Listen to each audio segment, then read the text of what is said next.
kana wani na boochisu argite yoo kanan jiru jechuu abbaan boloqqee sura sa'aatii kana jara maqaazila ciibsee boloqqee sura ana asliiki laali Adaamatti Adaamaa 03tti jara mana ashanguliti boocha ergitanii namarratti onnoon cufina sa'aatii kana jechuudha sa'aatii kana galgala yoo gaafa boloqqee faranjiin seenu hin surra gaafa faranjiin hin seenne karaa dildila baaburaa amma Adaamaa ijaarame kana aandi jenneen haa jedhee anatu daa'ima kana ciibsee qote kana maaliif godha ilmoota na warratti darbee heerumuu wallaalle akka waliin jirtii abbeeronni jiranii itti darbee heerumuu wallaalle kamraatitti hin heerumne Trendi on baafanne hin baafanne kanuma taarta akkanuma taa'aa jira akkanattiin guddise baaqilaa wannoo boloqqee soree ijoolleetii argite garuu akkanatti guddisee akka ilmoo haftaamititti guddisee biyya namaatti hin kaafne akkana jajjabeessee asiin ga'ee yoo jarri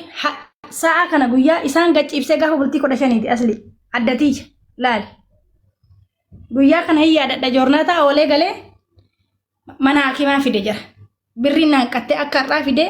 akka boruummaa waan gadi hin ciibsu birriin naan qattee asfitaala dhaqee hin geettu naan jedhe yoo san birriinuu guddoo miti bar gizeessanii achumaan boru fide bakka jee beellama isaanii qaqqabe san hanqisee joornaataa oolee itti guutee borumtaa sanii fide mastaawashaa kaasee waan kana gaafa san isaan gaciibsee gaafa bultii 15 mastaawashaa kaasee kaa'e dubartii mee ati of jajuu fi miti aslii kiyya wallaahi ilmoo taan golatti dhoyfatanii taan achi kaayanii zamana kana keessatti kalillee wajjuma cabee har'allee irruma hafuu didee eega isaan beekanillee bineensi nyaatu dhugaa dubbachuuf garuu akkaataan itti guddisa santu namaa rara bakka. Ashan qablu yuu ilmoo dhoysiteetti ni janaa goote wallaa ati goobadii wayti. Walla shambichaadha namni ani jatiyyaan beeku asli namni ani jatiyyaan beeku jechuun namni wajjin nyaatee dhuge ijoollee 3-4 lafa kaayee asitti dhufee heerume namni ani beeku ka wajjin tirii takkatti nyaanne jechuudha ka ani beeku ijoollee sawa akkatanii ufii kiyyaa kan beeku gosa gara kanatti qabne jirtu yaa beerri dubaata biyyaa ilmoo qabne jirtu yaa dubra jettee heerumti malee ta'ude gobadeetti jabaa. Kanaafuu anaanoo maal jettaa dhaabalan akka obboleettii ta'e takkaatti akka namaatti akka nama hayyuu tokkotti akka beekaa tokkotti akka ilmi addunyaan ilmaan oromootu si jala deemtu takkaatti anaati maal jettaa dhagaa fi biyya aslii maal jettamee ana. Goobadiidha rabbi ifaa jee keessi yaa mul'atu wallaa rabbi si yaa mul'atu rabbi si yaa mul'atu jabaadhu abdiin kutin argatu. Abdiin kun ne duraan morkadhee dhagallee cabsa bar wallaahi hin lassanaa dhagaa cabsa amma garuu abdii kuteera. Miknyaatu yeroo baay'ee waan booyuuf yeroo baay'ee waan dadhabuuf keessi kiyya na dadhabe bakka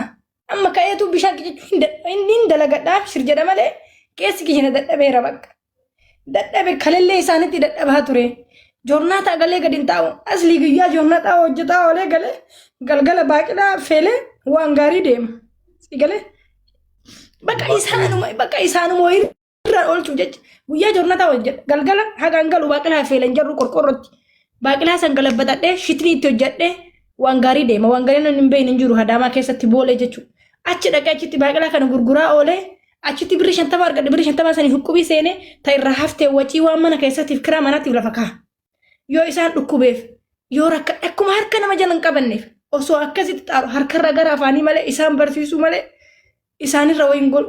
wayi oolchuun geen bakka ijoolletan haga yoomii akkanumatti harkarra gara afaanii waan jiru biyyaa baanan jarri kaatee haala harcaate garagaratti waliin naa qabamuu didde bakka asli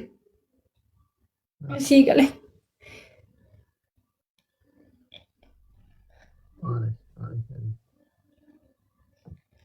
Boottee matallee dhukkubsitee ijallee of hin amma fakkeenyaaf aslii kiyyaanii gubaa fuulaan qabu madaan qabu godhatuu wallaallee dhiqatuu wallaallee. Isaan maaf jecha maradhee horeeti yes ilmoo garatti daafee baras liigii yoo dhugaa dubban. Bahee heerumee dhaluu hin danda'ani. Isaan kun maaliif barandaatti na jalaa hafan waan jedhutu hidhee akkanatti na teessise jechuudha. Har'a garuu ani isinitti gabbaa'ee waan isin na gootan wallaahi hin beeku ani keessattuu aslii kiyya waan ati na gootu hin beeku wallaahi. Dadhabeera bakka ammaani.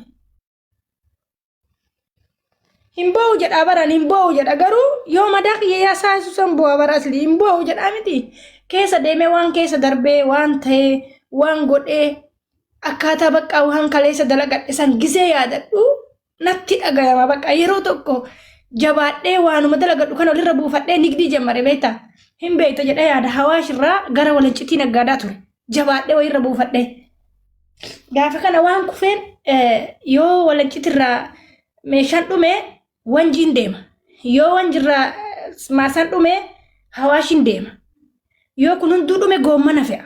walancitii fida achi yoo ka'e immoo 17 fidee namaa kenni deebi'a gaafa kana maaliin kufee bakka kanatti lafa dha'e asli mucaa xiqqaa mana jalaa bade kana jalaa dhibamee